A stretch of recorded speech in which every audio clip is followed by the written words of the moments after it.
It starts like any normal morning. You're half awake, reaching for your phone with one hand and your coffee with the other, ready to scroll past the usual news. Then you see it. An emergency alert. Not a storm warning, not a power outage. Something colder.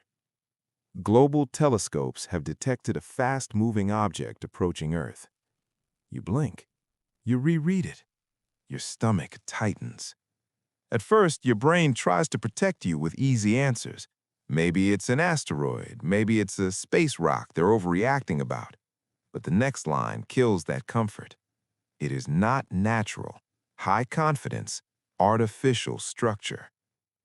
That's when the air in the room feels different, like the world has tilted a few degrees without asking permission.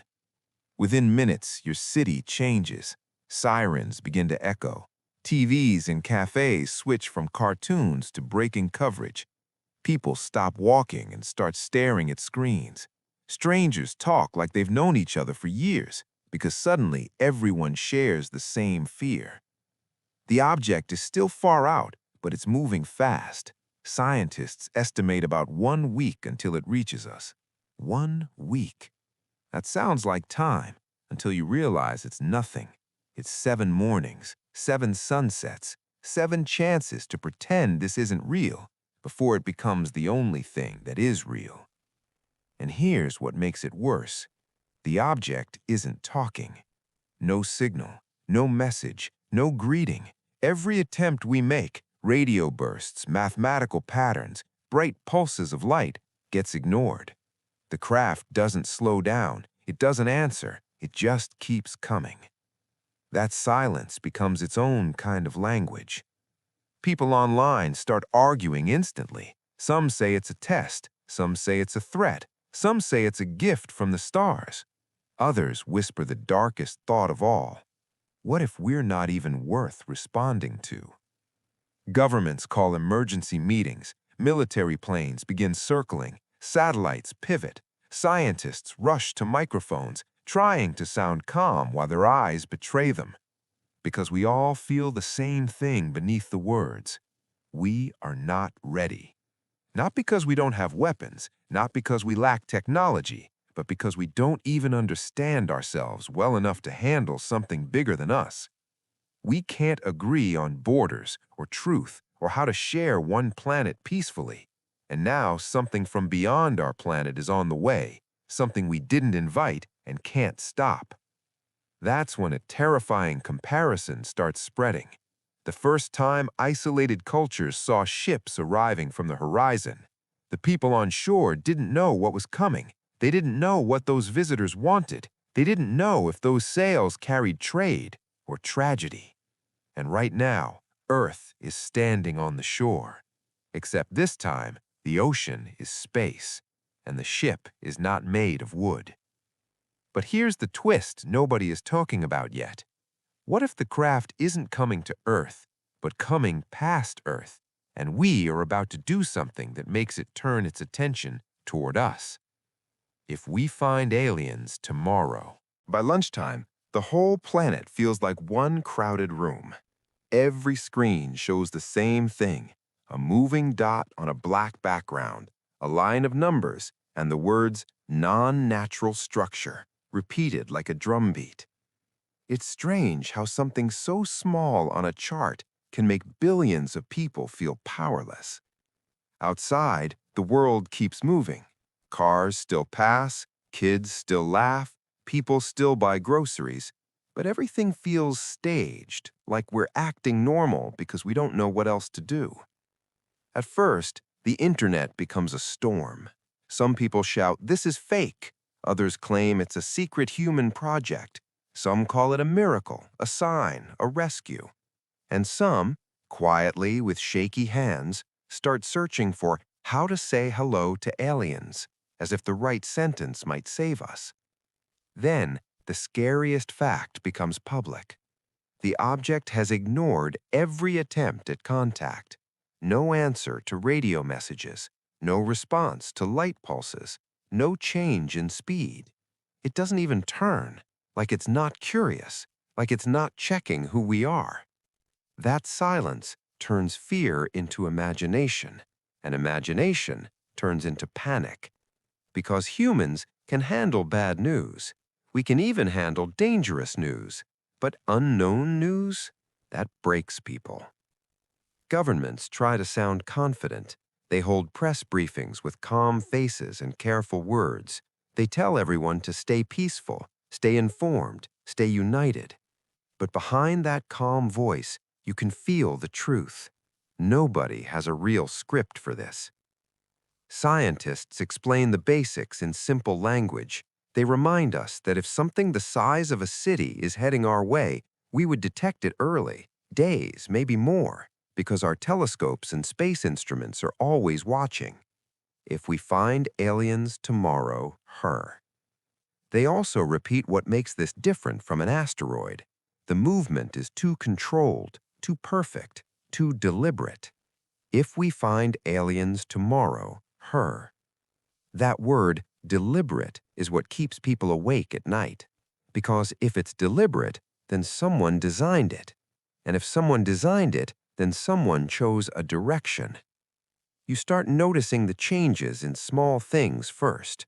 Stores run out of bottled water, not because people are sure they'll need it, but because buying something makes them feel less helpless. Airports get flooded with travelers trying to reach family. Others refuse to leave their homes, as if staying put will keep their world stable. At the same time, a serious debate begins in the scientific community. Even if the object is intelligent, can we actually talk to it? We don't even fully understand the communication of many Earth animals, and we still struggle with ancient human scripts we can't read. If we find aliens tomorrow, her. So what chance do we have with minds shaped on another planet? Some experts suggest starting with math, prime numbers, simple patterns, pictures. Others warn that simple might not be simple to something truly alien. And then a darker idea spreads, whispered on late-night radio shows and shared in private group chats. What if it's not silent because it can't hear us? What if it's silent because it already knows everything it needs to know? That night, a leaked update appears from a tracking team. The object made a tiny course correction right after we started broadcasting a high-power message. And now, the question becomes terrifying. Did we just ping something that was never looking for us? The next morning, the sky looks the same. That's the cruel part. Birds still fly, sunlight still falls on rooftops, people still go to work, some because they're brave, some because they're in denial, and some because routine is the last thing holding their mind together. But inside, the planet has changed. Because now we know the object moved. Not a big turn, not a dramatic stop, just a small correction, like someone adjusting a steering wheel. Small enough that most people wouldn't notice, but big enough that every scientist in every control room feels their hands go cold. And the timing makes it worse. It happened after Earth sent its strongest broadcast, so a new fear is born. We didn't just see them, we touched them. On TV, officials repeat the same sentence with different words. We don't know what it means. But the internet doesn't accept we don't know. People want certainty like they want oxygen. That's when the world splits into teams. One side says, stop sending messages. They argue we're waving a flashlight in a dark forest, screaming, here I am, to whatever's out there. They say silence kept us safe, and now we've ruined it. The other side says, keep talking. They argue that staying quiet makes us look weak or scared, or worse, unaware. They say if the craft is intelligent, maybe it expects contact. Maybe our silence is the real insult. And in the middle is everyone else, regular people, trying to breathe while the loudest voices fight over decisions that affect all of humanity. In your own home, the argument becomes personal. Your family group chat goes wild. One person sends a prayer, another sends a joke that isn't really a joke. Someone writes, if this is the end, I just want to be with you. Then nobody replies for a long time because suddenly every sentence feels too heavy. Schools begin preparing remote options. Hospitals review emergency plans. Some countries quietly move leaders to secure locations, not because they know the craft is hostile, because they don't know anything, and fear always plans for the worst. Meanwhile, scientists do what they always do when they're terrified. They work. They map the object's surface using every telescope and sensor they can. They estimate its size again and again. Some say it's the length of a city. Some say bigger. It seems smooth in places, jagged in others, like a tool, not a rock, like it was built with purpose. But purpose can mean many things: a ship, a probe, a weapon, a lifeboat. Then comes the strangest discovery so far. The object isn't just moving through space, it's shedding something. Tiny fragments that drift behind it, like glitter in the dark. At first, people think it's debris. Then someone suggests fuel. Then another scientist says something that makes the room go silent. What if those fragments are not waste? What if they're markers? Markers for what? A path? A message? Or a warning to anything following behind? That night, you lie in bed and realize you haven't truly listened to silence in years. There's always a sound: traffic, fans, notifications. But now the silence feels like a living thing, and it feels like it's waiting. At 2:17 a.m., a deep space antenna picks up a pattern hidden inside the glitter trail. Not words, not numbers, just one repeating shape like a heartbeat. And the terrifying question is it a greeting or a countdown? The heartbeat pattern doesn't stay secret for long. At first, only a small group of scientists sees it. People who haven't slept properly in days, staring at noise-filled graphs until their eyes burn. But then, someone leaks a screenshot, and suddenly it's everywhere. News channels, social media, even printed on posters like a strange new symbol for the end of the world. The pattern is simple, repeating, almost gentle. That's what scares people most. Because if it's a warning, it's too calm. And if it's a greeting, it's too cold. In the main global control room, built for emergencies nobody ever wanted to face, experts argue over the same question again and again. Is it intentional? Some say it's just physics, a side effect of how the craft moves or releases material. Others say it's too clean to be accidental, too evenly spaced, too steady, like a pulse, like a mind tapping its fingers on the table while it waits. A few hours later, the strongest clue arrives. The pulse changes.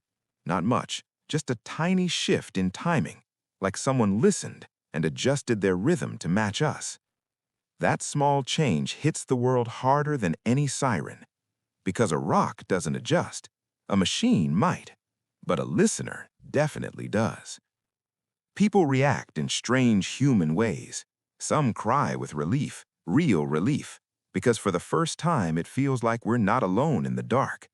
Others get angry, because being noticed doesn't automatically mean being safe.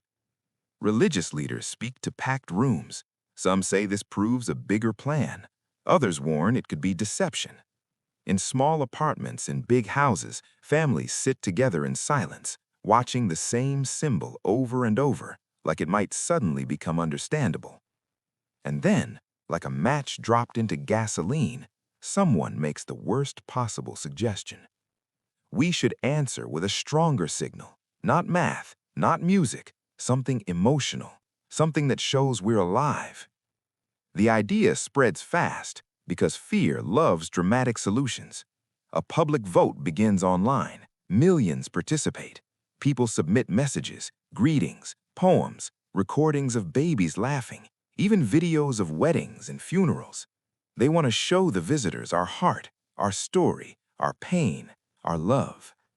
But in the science rooms, another argument grows louder. Emotion might be the most dangerous language of all. Math is safe because it's clean. Images are safer because they're direct.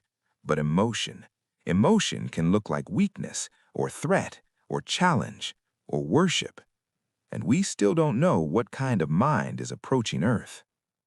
Then comes the moment that makes your throat go dry. A new calculation confirms the craft's path more clearly. It isn't aimed at a random desert or empty ocean. Its current trajectory lines up with something that makes no sense at first. Not a city, not a military base, not a famous landmark. It's lining up with a point above the Earth where multiple satellite networks overlap, like it wants to pass through our loudest bubble of signals. Like it's not interested in our land, it's interested in our voice. And suddenly, the fear changes shape. Because if it can hear us, then it can also judge us. That evening, one analyst notices something terrifying. The heartbeat pattern matches the timing of a basic human distress signal, but flipped like a mirror. And the question becomes, is it copying us or mocking us? The mirror pattern becomes the headline of the day, not because people fully understand it, but because it feels personal. Humans can forgive storms. We can forgive disease. We can even forgive accidents. But the moment something feels like it's looking back at us, we panic. The control rooms get louder, the debates get sharper, and behind every argument is the same fear. What if we've already made the wrong move? A global committee forms fast. Scientists, diplomats, military advisors, linguists, psychologists. The most unusual people are the psychologists, and they're there for a reason, not to study aliens, to study us. Because the truth is painful. We might destroy ourselves just by reacting badly. They review everything we sent into space in the last week: radio pulses, laser flashes, mathematical sequences. And then a technician pauses and says, wait, something is missing from the official record. Not erased, just not listed. A private group using a powerful satellite dish had sent their own greeting without permission. They thought they were helping. They believed they were making history. They broadcast a collage of human life: music, art, laughter, war footage, crying faces, celebrations, everything mixed together like a fast, messy heartbeat. And at the end, they added one more thing: a picture of Earth, a glowing blue circle in space, and the words, "We are here." When officials discover this, the room goes silent. Because that isn't a greeting, that's a flare. That's a bright red sign in the dark. And the worst part is, we can't take it back. Online, people argue over whether the group should be punished. Some call them heroes, others call them reckless. But none of that matters as much as the question hanging in the air like smoke. How would an unknown intelligence interpret a chaotic mix of human joy and human violence? To us, it's honesty. To them, it could be a warning that we're unstable, or a promise that we're dangerous. Or maybe, most humiliating of all, it could look like noise, a child banging pots, begging for attention. That night, the object does something new. Not dramatic, not cinematic, but impossible to ignore. The glitter trail behind it stops. The fragments that were drifting like stardust suddenly pull inward like they're being gathered. Gathered into what? At first, the instruments don't agree, but after hours of data, a shape becomes clear. The fragments are forming a thin ring around the craft, like a shield, or an antenna, or a tool being assembled. And then the heartbeat signal changes again. It becomes faster, sharper, more focused, like it just made a decision. People in the streets look up, even though they can't see anything with their eyes yet. It's instinct, like animals sensing a storm before the clouds arrive. You sit on your bed, phone glowing in your hands, and you realize something you've never admitted before. It's not the aliens you're afraid of. It's the possibility that humans will do something desperate, and desperation has always been our most unpredictable weapon. Just before midnight, a new data point hits the tracking screens. The craft has slowed down for the first time. Not much, just enough to prove it can. And now the terrifying question is, did it slow down to talk or to aim? The next day feels heavier. like the planet is wearing a coat it can't take off. News anchors keep repeating the same sentence. The object has slowed down. They say it carefully, like saying it too loudly might make it speed up again. That slowdown is proof of something terrifying and hopeful at the same time. It has control, and control means intent. In the Global Tracking Center, screens show updated numbers. The estimated arrival changes from about 1 week to 5 days. The reason is simple.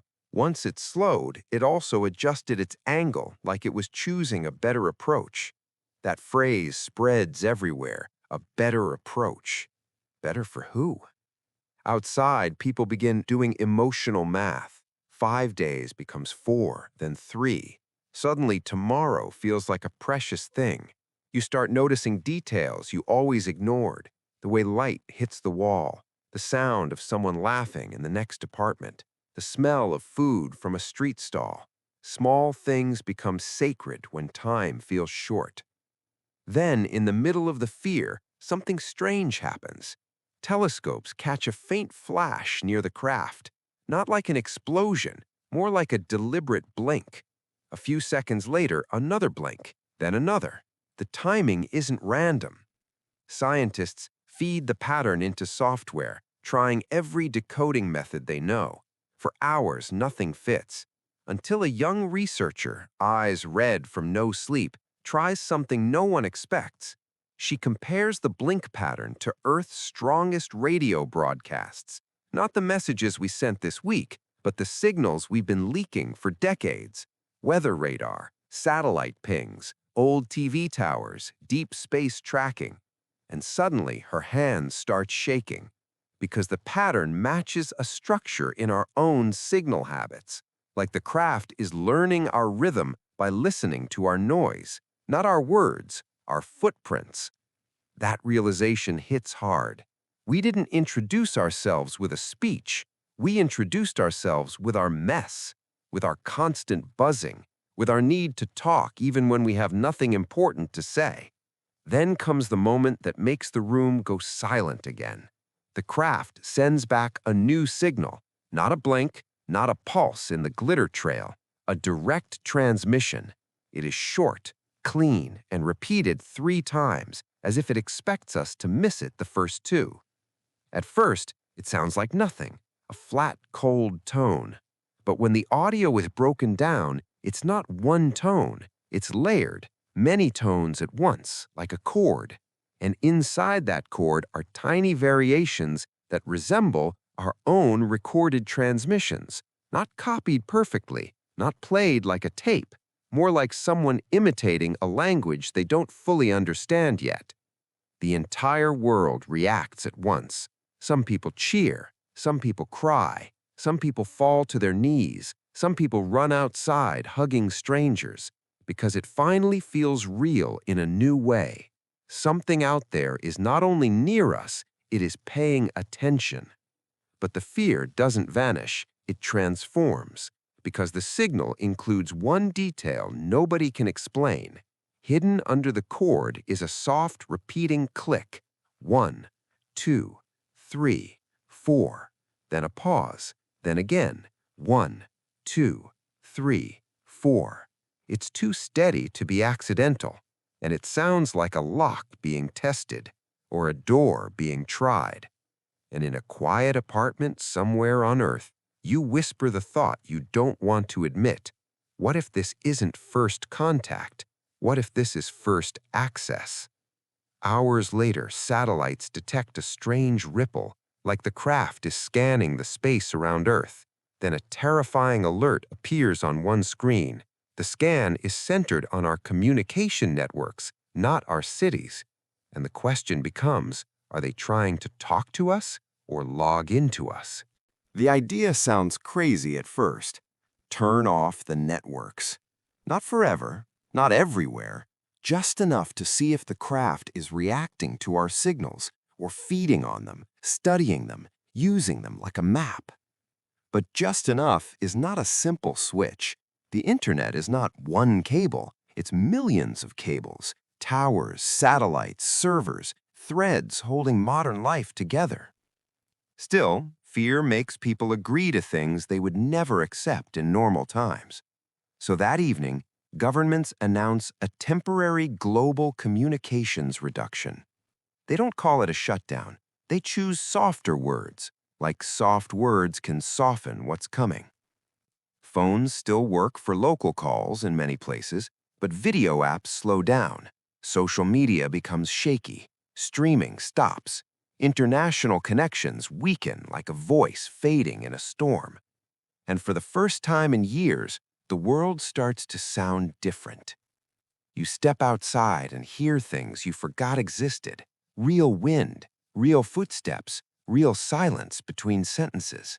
Neighbors who never spoke before stand in small groups, sharing rumors and fear, not through screens, but face to face. Some people feel relief, like a tight band around the chest has loosened. Others panic, because when the noise disappears, your thoughts get louder. Hospitals keep their systems running on protected lines. Military networks go into sealed modes. Airports switch to backup. Banks lock down transfers. And in many cities, something ugly begins. People rush for cash, fuel, food, like they can build safety out of supplies. Store workers look exhausted. Police look overwhelmed. Everyone looks like they've aged a year in a day. Then the tracking center reports something that makes the shutdown feel worth it. The craft reacts immediately, not by moving away, not by attacking, but by changing its scan. It widens, like it was looking at our loudest points, and now it's searching for quieter ones, like it refuses to lose us. That detail lands in your stomach like a stone, because it means the craft wasn't just noticing our networks, it was using them to find us, and now that the lights are dimmer, it's leaning closer. Hours later, the next thing happens. Across the world, in different countries, on different devices, the same weird event appears at the same time. A short burst of sound through emergency speakers. Not words, not music, just that layered chord again, and then a single new tone that slides upward, like someone trying to match a human voice. People freeze in kitchens, offices, gas stations. Some start recording, but the upload fails, so they just listen, like listening itself is the only action left. Then, on a few protected scientific lines, a message arrives, not in English, not in any human language. It's a structured stream of symbols, like a machine's handwriting. But the terrifying part is the header attached to it. It's made from our own data format, copied from Earth's communication habits, like the craft learned how we package information. It's like someone knocking on your door, using your own key shape. And you feel something you can't explain, not only fear, but also shame. Because if it learns so fast, what else has it learned? Your voice? Your history? Your worst moments? Your best ones? You call your mother on a weak local line just to hear her breathing. She tries to sound calm. You try, you are too. Both of you fail, gently. And in the tracking center, a technician whispers a sentence that spreads like wildfire. It's not trying to destroy our network, it's trying to become part of it. Near dawn, the craft sends one more burst, and this time, hidden inside the symbols, linguists find something impossible, a simplified word shape that matches the idea of help. The question is, are they asking us for help, or warning us that we need it? The word shape, help, spreads across the planet faster than any virus ever could. Even with the networks reduced, people find ways. Radio stations repeat it. Printed flyers appear on walls. Neighbors tell neighbors. By noon, it feels like the whole world is holding the same fragile glass in its hands, afraid to drop it. For the first time since the alert, people allow themselves a dangerous thought. Maybe they're not here to hurt us. Because if something powerful enough to cross the stars is asking for help, then maybe we are not prey. Maybe we are needed. Maybe we are equal. But hope is a risky drug. It makes you careless. Inside the global committee, the argument changes shape. It's no longer, should we speak? It becomes, how do we answer without making it worse? Some want to send a clear reply. We hear you. What do you need? Others say that's too trusting. They warn that help could be bait, a trick, a word chosen because it hits the human heart like a hammer. And then the uncomfortable truth rises in the room. Humans have used help as a weapon before, so we can't pretend we don't understand deception. Still, they decide to respond, carefully, not with emotion, not with art, with something simple, a structured message that includes a symbol for you, a symbol for help, and a symbol for show. Basically, show us. They send it through a protected deep space transmitter, narrow beam, minimal power, aimed only at the craft. Then the waiting begins again. And waiting is torture because your mind fills the empty space with nightmares. In cities, people act softer. Strangers hold doors open for each other. Couples stop fighting over small things. Parents hug their kids longer than usual. Some people even apologize to family members they've avoided for years, like the approaching unknown has cleaned pride out of the air. But not everyone becomes kind. Fear also creates monsters. Small groups begin blaming each other. Conspiracy leaders rise like smoke. A few extremists claim the craft is proof their enemies must be stopped before the invasion. It doesn't even make sense, but panic doesn't need logic. It needs a target. That night, the craft answers, not with words, with an image. At first, it looks like static, dots and lines, a harsh black and white grid. Then the pattern settles into a shape. Scientists enlarge it, sharpen it, argue over it, and then the room goes silent in a new way. Because what appears is not a map, not a star chart, not a weapon diagram. It's a structure, a broken structure. Something like a long corridor, cracked and twisted, with holes that look like burn marks. And drifting near it are tiny objects that could be debris or bodies or machines. The picture feels cold, but the meaning feels clear. Something happened to them. A second image follows. This one shows a smaller object, like a capsule, floating away from the damaged structure. And around it is the same glitter ring we saw forming earlier, only now it looks thinner, weaker, like it's running out. Then comes the final piece, a symbol stream again, and this time the linguists don't just see help. They see another repeating idea paired with it, chase. That single word makes your blood run colder than space, because it means they're not alone. It means they're not only arriving, they're fleeing. And then the trackers notice something even worse. Behind the craft, far out in the dark, another faint object appears on the sensors, following the same path. The question becomes terrifying. Are we about to meet visitors or their hunters? At first, officials try to keep it quiet. A second object, faint, distant, barely more than a whisper on the sensors, sounds like the kind of information that could break the world in half. So they label it anomaly, then possible reflection, then needs confirmation. But people aren't stupid. They can smell fear in careful wording. And soon the truth leaks, because truth always leaks when too many humans are looking at the same sky. There's something else behind the craft, a follower, a shadow. Not close enough to study, but close enough to confirm one horrible thing. The first craft isn't the only story. Suddenly, help feels heavier. Because help from what? Help to do what? In the committee rooms, voices rise again. Military advisors push for defense preparation. Scientists push for more observation. Diplomats push for calm messages. Psychologists push for public honesty. warning that hidden fear becomes chaos. Outside those rooms, everyday people do what humans always do when the world feels unsafe. They choose a side. Some people say we must protect the visitors. If the craft is a refugee, then helping them is the first true test of humanity. They argue that compassion is not weakness, it's who we want to be. Others say no. They argue that we owe aliens nothing if our families are at risk. They say we should shut down communication completely, hide, and prepare weapons.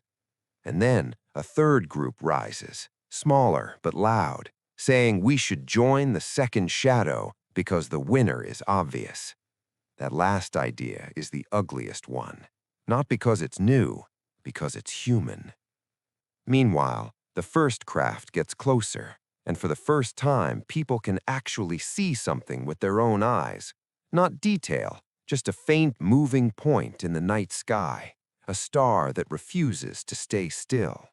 People gather on rooftops and fields and beaches, pointing upward like children, except nobody is laughing. In the tracking center, the first craft sends another burst. This time it's clearer. The symbol stream repeats: help, chase, weak. Then another word shape appears, one the linguists hesitate to say out loud. It takes hours, but the shape matches a concept we understand well: home.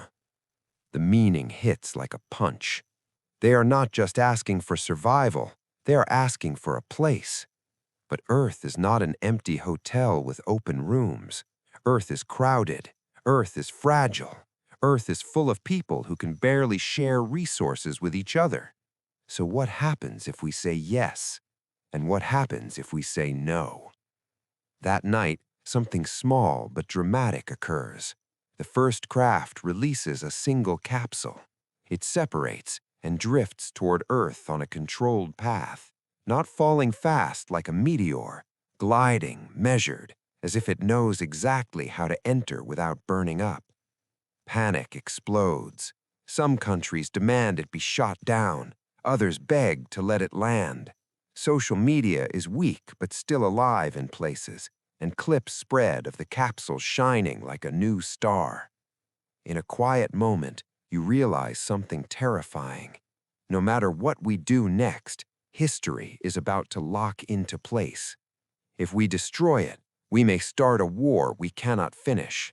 If we accept it, we may invite something we cannot control. And in the far distance, the second shadow grows a little clearer. Not because it's speeding up, because it's simply coming. As the capsule enters the atmosphere, sensors detect a hidden transmission inside it. One last warning from the first craft: do not signal. The question is, are they warning us about the second shadow or about something inside the capsule itself? The capsule becomes the most watched object in human history. It streaks through the atmosphere not like fire, but like controlled light, bright enough to make people gasp, quiet enough to feel unnatural. It doesn't tumble, it doesn't panic, it behaves like it has done this before, and that thought alone is frightening. Governments scramble aircraft into the sky, but nobody gets too close, not because they're polite, because nobody wants to be the first to touch it and trigger something terrible. On every news channel, maps show predicted landing zones, changing minute by minute. The capsule isn't aiming for a capital city or a military base. It chooses a wide, empty region, an isolated dry area where damage could be contained. That choice feels intentional, like it doesn't want to hurt us, or like it doesn't want witnesses. As the capsule descends, the warning repeats in the tracking center: do not signal. The words are crude and simplified, but the message is clear. That sparks a new panic. If we shouldn't signal, then what have we been doing all week? The committee orders silence, real silence. They cut remaining high-power broadcasts. Emergency channels stay minimal. Deep space transmissions stop completely. And then, for the first time since the alert, Earth goes quiet on purpose. Not peaceful quiet, nervous quiet, like a house holding its breath when it hears footsteps outside. The capsule lands with no explosion, no shockwave, just a soft impact, like something heavy being set down gently. A quarantine team approaches in sealed suits. Robots roll first, drones hover. Every sensor is aimed at the capsule. Radiation monitors, chemical sniffers, thermal cameras. Minutes pass, then an hour. Nothing opens, nothing moves. Then a seam appears, a thin line across the capsule's surface that wasn't there before. It spreads slowly, like an eyelid opening. The team backs away. Drones zoom in. Inside the capsule is not a creature, not a weapon, not a bomb. It's a device, smooth, dark, and shaped like a folded ring. It looks almost delicate, like it could break if handled roughly, and around it are thin panels covered in the same symbol language. The scientists are stunned because it doesn't look like a delivery, it looks like an offering. But offering what? When the device is scanned, it emits a weak signal on its own, barely a whisper. The signal isn't reaching the first craft. It's not aiming at Earth networks either. It's local, like it's meant for whoever is standing near it. Then the symbol panels begin to change. New symbols appear, and the linguists work fast, comparing shapes and repetitions from earlier transmissions. A rough translation starts forming, piece by piece. Shelter, weak, chase, close. The last word makes everyone freeze. Close, not coming, not far, close, meaning the second shadow is not days behind, it could be hours. Suddenly, the gift feels less like kindness and more like a desperate act, like someone throwing you a key while they're bleeding, hoping you'll open a door before the killer arrives. The device begins to hum, low and steady. Air around it looks slightly wrong, like heat shimmer without heat. Dust lifts in a slow spiral. And then, someone in the control room whispers the sentence that nobody wants to say. What if this isn't a message? What if this is a door? As the device activates, satellites detect a brand new signal source, not from space, but from inside Earth's atmosphere, directly above the landing site. The question becomes terrifying. Did we just turn on a beacon, and who exactly did it call? The new signal is unlike anything Earth has ever measured. It isn't loud, and it isn't wide. It's precise, like a needle of energy pointed straight upward from the landing site, not reaching for random space, reaching for something specific. In the tracking center, people stop breathing for a moment because the warning said do not signal, and yet a signal is now rising from Earth like a lighthouse beam. So the first question is obvious. Did we activate it, or did it activate itself? The quarantine team backs away, but the device doesn't stop. The hum deepens. The air above it begins to distort, not like heat, but like the world is being gently folded. Cameras capture it first as a shimmer, then as a thin oval, then as something impossible, a dark opening hanging in the air. Not a hole in the ground, not smoke, not shadow, a shape that looks like space has been cut out and removed. People watching live coverage scream. Some start crying. Others laugh, not because it's funny, but because their minds have nowhere else to go. The oval grows to the height of a person. Inside it is not fire, not stars, not darkness. It's a view, a corridor. The same corridor from the alien damage image. Metal walls cracked, surfaces scarred, lights flickering like they're dying. The view is steady, like a camera fixed on the other side. The device is not just showing us a picture, it's opening a connection. The committee goes into chaos. Military leaders demand it be destroyed immediately. Scientists beg for one more minute. Diplomats argue about first contact protocols that now feel childish and useless. And then, as everyone argues, something moves inside the corridor. Not fast, Not dramatic, just a slow shadow crossing the opening. The room goes silent again. A figure appears. It's not tall like the movies, not beautiful, not monstrous, just unfamiliar. It moves with careful weakness, like someone injured and exhausted. Its limbs are thin. Its posture is slightly bent, like gravity is different where it comes from. And the strangest part? It doesn't rush through. It pauses at the edge of the opening, as if it understands fear, as if it knows we're watching. Then it raises something in its hand, a flat panel. On it is a symbol we've seen before: help. Below it, a new symbol appears. Linguists recognize the structure quickly because it repeats in patterns associated with identity. A rough meaning forms: we. Then the figure adds a third line: not enemy. The words are broken, but the emotion behind them is sharp and painful. This is not a conqueror. This is a survivor. For a moment, the world feels like it might choose compassion. Then the sky above the landing site flashes. Not lightning, not weather. A sudden bright line appears far above, like a scratch across the atmosphere. Satellites confirm what human eyes can barely understand. The second shadow is here. Not close to landing, close to arriving. And it isn't drifting like the first craft. It's moving with confidence. The figure in the doorway reacts instantly. It turns back into the corridor and waves urgently, not at us, but at something behind it, like telling others to run. Then it looks back one last time and does something that breaks your heart. It steps forward and drops to its knees right at the edge of our world. A gesture that needs no translation, a plea. The committee finally votes on an emergency action: shut the doorway or keep it open.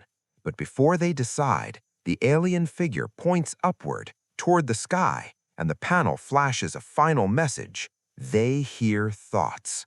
The question is, who are they, and what have we been thinking this whole time? There, hear, thoughts. Those 4 words hit the world like a slap. Because suddenly, it's not just about what we broadcast, it's about what we are. Our fear, our anger, our secrets, the ugly things we hide even from ourselves. In the command room, people stop arguing, not because they agree, because they're imagining the same nightmare. If the second shadow can sense intention, then every panic, every hateful plan, every desperate shoot-first thought might already be heard. And if that's true, then our biggest danger isn't their technology, it's our reflex. Outside in the landing zone, the doorway still hangs in the air, steady, quiet, unnatural. The alien figure remains on its knees, trembling, not begging like a movie villain, begging like a wounded traveler who has run out of places to run. The committee has seconds, not hours. 2 options, both terrifying. 1. Close the doorway. Protect Earth from whatever might come through. But abandon the ones asking for help and possibly lose the only warning we have. 2. Keep it open, offer shelter, but risk bringing the conflict to our doorstep. Then a third option appears, spoken softly by someone nobody expected, the psychologist who has barely spoken all week. What if we don't answer with words, she says. What if we answer with behavior? She suggests something simple, something human. No signal, no threat, no grand speech. Just a group of unarmed people walking forward with open hands, carrying water, medical packs, and a blanket. A universal language: we will not harm you. The military hates it. Some scientists cry from stress. Diplomats whisper prayers. But the idea spreads fast because for the first time, it feels like a choice we can make without pretending we control the universe. So they do it. A small team approaches the doorway slowly. Their hands are visible. Their faces are uncovered behind clear shields. They stop at a respectful distance and place the supplies down, then step back. The alien figure stares at the items like they are unreal. Then it reaches forward with shaking hands and touches the blanket. And something changes. Not in the doorway, in the air, in the feeling of the moment. The alien looks up, eyes dark and wet, and makes a sound that is not language, but emotion. Relief so heavy it almost looks like pain. Above them, the second shadow sends a pulse. Satellites catch it, a sweeping scan across Earth, searching for aggression, for noise, for power. And Earth answers with silence. Not the silence of fear, the silence of restraint. No missiles launched, no high-power broadcast, no proud threat shouted into the dark. For long seconds, nothing happens. Then, the second shadow slows just slightly, like a predator confused by prey that refuses to run.